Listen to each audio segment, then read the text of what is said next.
On November 15th, 2024, we've got a double whammy of astro transits.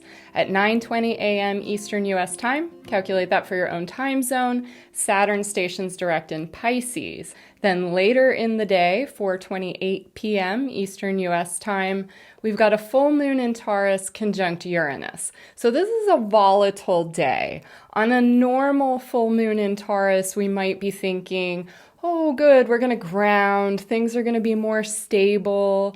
Let's have our good food. Let's have our home, our solid, safe place, tend to our finances. All of that sort of thing is very Taurus. Good motto for Taurus is better to have and not need than to need and not have. So it's a good time to kind of take stock and shore up resources, kind of make sure that you have what you need for your own creature comforts. That's a normal full moon in Taurus, but this one is very tightly conjunct Uranus in Taurus. And Uranus is the rebel of the zodiac. Uranus shakes things up, topples the old order, knocks things around, and generally brings a shocking element of liberation. So I am recording this on November 6th, the day after the US election. And as of right now, Donald Trump has been declared the winner and the Republicans have swept absolutely everything. I'm anticipating quite a few lawsuits just because the astro energies really indicate that. But something to keep in mind with that is that Donald Trump has very trickster energy. So I've been trying to prepare people for this because my dreams have been indicating this outcome for like 4 years. I've been having dreams showing this kind of a sweep and everything. So not a surprise to me, not a surprise to me with the astrology, but for a lot of people, maybe not knowing the astrology, it might be a shock. So Donald Trump's natal sun and North Node and Uranus are all pretty tightly conjunct in Gemini. That makes him a trickster figure. That makes him a Uranian figure, but also this kind of mercurial Gemini kind of what you see is not necessarily what you get. So just keep that as background energy as I'm doing the rest of the video. I know that this is a time of major change. We've got Pluto entering Aquarius on November 19th for the long haul. That's an end of an era kind of thing. But this November 15th Saturn stationing direct and full moon in Taurus is also another end of an era. So Saturn is, of course, father time, among other things. And when Saturn is retrograde, things are kind of slowed down. Saturn tends to slow things down anyway, and Saturn in Pisces is kind of amorphous. So Saturn, the planet, is much more associated with top-down authority, with structures, and Pisces is kind of more flowy, no boundaries, dissolving the ego. And so there's tension there, and I've been talking about that for really the past 2 years. But the thing about Saturn stationing direct in Pisces on this same date with the full moon in Taurus is that the Sabian symbols are kind of a double whammy also of intensity. So with the conjunction to Uranus and Taurus, we're already having unusual energies for a full moon in Taurus. But the Sabian symbols indicate there could be more toppling of old order or old expectations. So the Sabian symbol for the full moon is Taurus 24 degrees, an Indian warrior riding fiercely, human scalps hanging from his belt.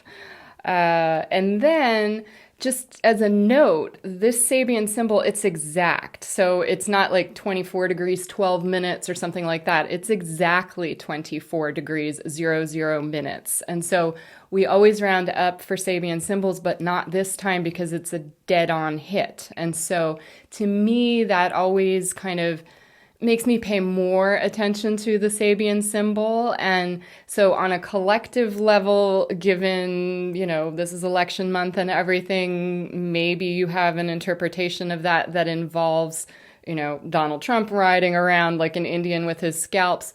Or, and I would encourage people to think of this, what in your life might this represent? Has there been some part of you that has maybe felt persecuted or that has been at war, inside yourself, where suddenly there becomes like a clear victor, or there becomes some release of energy? Because again, with Uranus there, yes, the chaos, we could see riots, we could see that sort of thing on the external, but Uranus is also the liberator. So something to keep in mind in your own life, okay?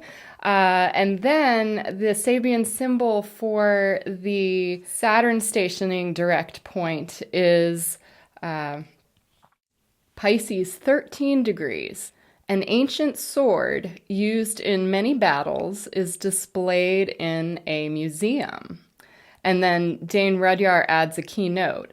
Through the effectual use of his will, a consecrated man can become a symbol of courage for all those who follow in his footsteps.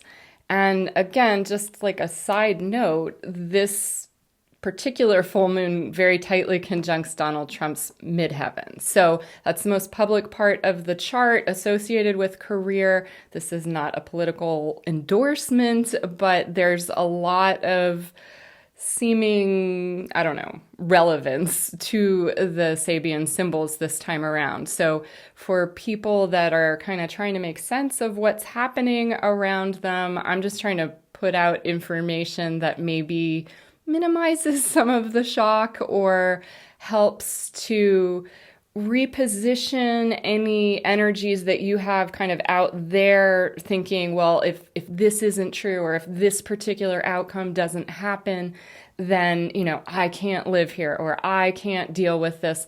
Well, again, Uranus connected with liberation, authenticity. So there is a chance to be kind of putting away the sword, right? The Sabian symbol for Saturn stationing direct is an ancient sword used in many battles is displayed in a museum. And so there's this kind of energy of, there was a battle going on, a big battle. I kind of think of Excalibur or something like that, but it's like we're putting that away. And so again, within yourself, what internal battle, what internal fight for stability while also feeling certain things just like wearing away, the sands, Pisces kind of erodes things.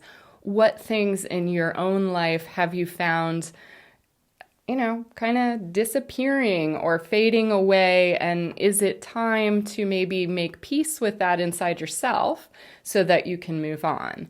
Because with this week coming up, the 11/15, the November 15 full moon in Taurus, Saturn stationing direct, followed by Pluto entering Aquarius for the long haul, that's very different energy. Timothy Glenn and I will be making another longer video to kind of complete our Pluto series of this quintuple cross of Pluto between the final degree of Capricorn and 0 Aquarius, back and forth, back and forth. This has been happening since March of 2023. We are now entering a time where that process has completed. That doesn't mean it's the end, but generally when we look at Pluto, we kind of get this energy of destruction and, ugly revelations, things that we don't want to see, the shadow work, and then we get the regeneration. And so Pluto's been wreaking havoc in Capricorn for a long time, but will be entering Aquarius. And so the type of havoc that Pluto will be wreaking will not so much be on that top-down authority. It's almost like that top-down authority has been defeated by Pluto. And then Pluto starts focusing more on the Aquarian element. So what will be revealed will be things like humanitarian projects that really aren't, or climate change, earth protection initiatives that really are corrupt and aren't actually doing what they say they're doing. That's more kind of what we're likely to see. Destruction of political parties, things like that. And so when you're looking at this Taurus full moon, which nicely trines Pluto, we get that energy of the traditions, the structures, that's Capricorn, and kind of the traditions and structures of Taurus, the creature comforts, the stability, the old ways that are just familiar and comfortable. It gets shaken up a bit, and it's going to continue being shaken up a bit. But again, this could be a good thing. This could be a time where there's a lot of regeneration for people. And I just want to encourage you to, with Saturn stationing direct in Pisces, look for synchronicities, look for dreams, Pisces, the dream realm. Look for dreams that are coming into tangible physical reality. Saturn kind of anchors more of that tangible reality. And then look for ways in which things that you've maybe become so impatient for that you've just despaired that they're ever going to happen, realize that there is a kind of fullness of time energy. One other Sabian symbol that I want to mention briefly is the sun point of this, which is, again, exactly to the minute 24 degrees of Scorpio. And that one is Scorpio 24 degrees. After having heard an inspired individual deliver his Sermon on the Mount, crowds are returning home. So combining these symbols, the Indian fiercely riding with his, the scalps, and then the, preacher giving his Sermon on the Mount, and then the crowds are returning home, and this, kind of Excalibur type leader, putting away the sword, all of this kind of indicates that there is some sort of, spiritual leader, as well as perhaps, a warrior of some sort. Everything is not as it appears. And I would encourage people, again, look within yourself. The Sermon on the Mount comes from Matthew, and that's actually part of the Beatitudes. If you've ever heard of those, that's blessed are the poor in spirit, for theirs is the kingdom of heaven. Blessed are those who mourn, for they shall be comforted. Blessed are the meek, for they shall inherit the earth.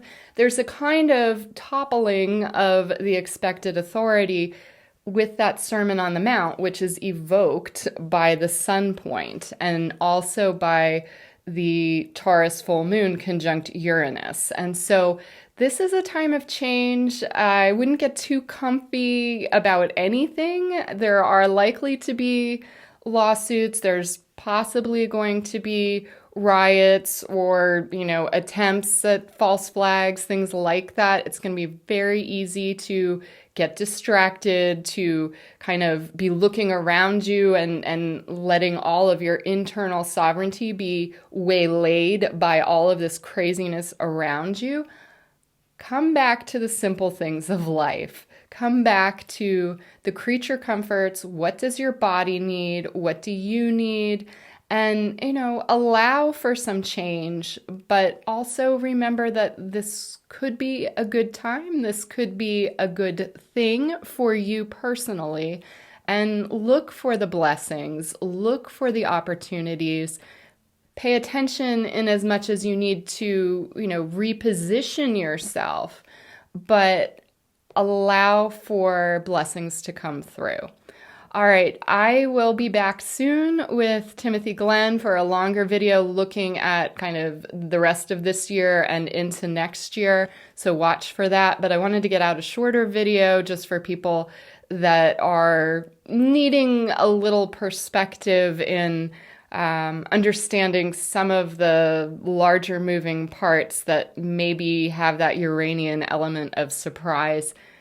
It's not a sign that everything is totally out of control. It just maybe is a different order than what collective reality was being presented as. So you guys take care.